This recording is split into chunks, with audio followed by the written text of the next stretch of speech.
Hello students, आज हम chapter number 15 नौकर स्टार्ट करेंगे। ठीक है, लेट्स स्टार्ट। सबसे पहले आश्रम में गांधी कई ऐसे काम भी करते थे जिन्हें आमतौर पर नौकर चाकर करते हैं। ये जो चैप्टर है ये गांधी जी से रिलेटेड है। कहते हैं कि जिस आश्रम में गांधी जी रहते थे वहाँ पर वो ऐसे भी काम करते थे जिन्हें नौकर करते हैं। जिस ज़माने में वे बैरिस्ट्री से हज़ारों रुपए कमाते थे, उस समय भी वे प्रतिदिन सुबह अपने हाथ से चक्की पर आटा पीसा करते थे। चक्की चलाने में कस्तूरबा और उनके लड़के भी हाथ बटाते थे।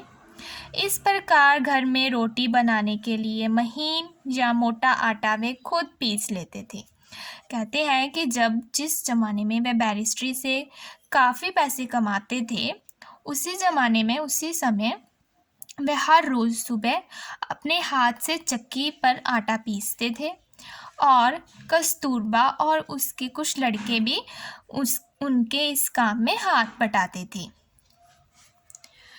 साबरमती आश्रम में भी गांधी ने पिसाई का काम जारी रखा।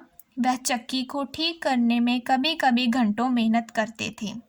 एक बार एक कार्यकर्ता ने कहा कि आश्रम में आटा कम पड़ गया है।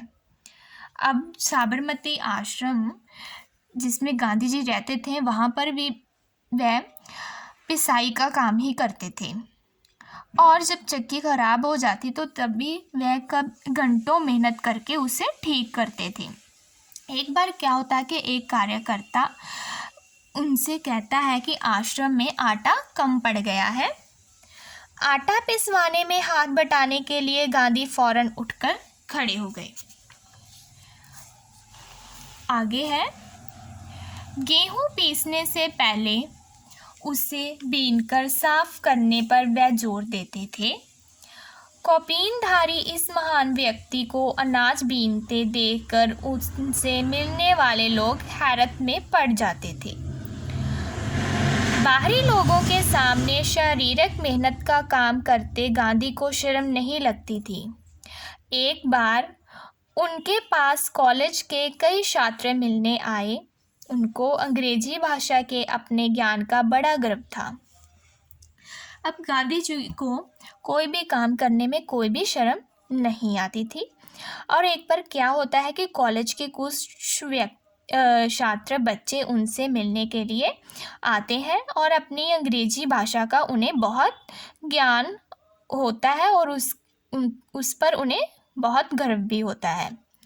गांधी से बातचीत के अंत में वे बोले, बापू, यदि मैं आपकी कोई सेवा कर सकूं तो कृपया मुझे अवश्य बताएं। अब जब गांधी से वे बातचीत कर लेते हैं तो लास्ट में वे बोलते हैं कि बापू जी, अगर हम आपकी कोई मदद कर सकें, सेवा कर सकें तो कृपया करके हमें अवश्य बताएं। उन्हें आशा थी कि बापू उन्हें कुछ लिखने पढ़ने का काम देंगे। गांधी ने उनके मन की बात ताड़ ली और बोले, अगर आपके पास समय हो तो इस थाली के गेहूं बीन डालिए। अब उन्हें लगता था कि गांधी जी उन्हें सिर्फ पढ़ने लिखने के लिए कुछ ऐसा ही काम देंगे, लेकिन गांधी जी को पता चल गया था और वे उनसे कहते हैं कि अगर आपके पास बिल्कुल समय है तो आप इस थाली में जो गेहूं पड़ा है उसे बीन डालिए। आगंतुक बड़ी मुश्किल में पड़ गए, लेकिन अब तो कोई चारा नहीं था। 1 घंटे तक गेहूं बीनने के बाद वे थक गए और गांधी से विदा मांगकर चले गए। अब जब गांधी ने उन्हें कह ही दिया कि गेहूं बीन डालिए तो उनके पास कोई और रास्ता नहीं बचा था। 1 घंटे तक वे गेहूं बीनते रहे और थक हार कर फिर उनसे विदा लेकर चले गए। ठीक है, यहीं तक आज हम रीड करेंगे। नेक्स्ट क्लास में नेक्स्ट पार्ट करेंगे। Okay, thank you.